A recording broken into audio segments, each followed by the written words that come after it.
Hi అండి. ప్రతి ఏటా ఎన్నో లక్షల భక్తజనంతోటి కొనసాగే మన గిరి ప్రదక్షిణ లేదు అంటే గురు పౌర్ణమి గూడా అంటారనమాట. ఇంకా మేము తొలి పావంచ దగ్గర కొబ్బరికాయ కొట్టేసి మేము గిరి ప్రదక్షిణ స్టార్ట్ చేసేస్తున్నాము. ఇంకా మొత్తం దేవుడికి ఇలా పువ్వులతోటి అలంకరణ అయితే చేసేశారు.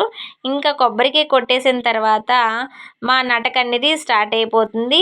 మాకు దారి పొడుగునా మొత్తం అన్నీ అవైలబుల్‌లో అందరికీ ఉంటూనే ఉంటాయండి. Medical, food, emergency, control rooms ఏ ఎమర్జెన్సీ పరంగా మనం వాళ్ళకి చెప్పినా వాళ్ళు అనౌన్స్‌మెంట్ చేస్తూనే ఉంటారు. ఇంకా ప్రదక్షిణ అంతా అయిపోయిన తర్వాత ఫైనల్‌లోని టెంకాయ ఇక్కడ కొట్టేసి మళ్ళీ తిరిగి ప్రయాణాలైతే మేము ఇంటికి కొనసాగించేస్తున్నాము. మరుసటి రోజు దాకా భక్తజనంతోటి ఇలాగే ఉంటూ ఉంటది. మహిమలు అందించే సింహాద్రి అప్పన్న గిరి ప్రదక్షిణ అయిపోయింది.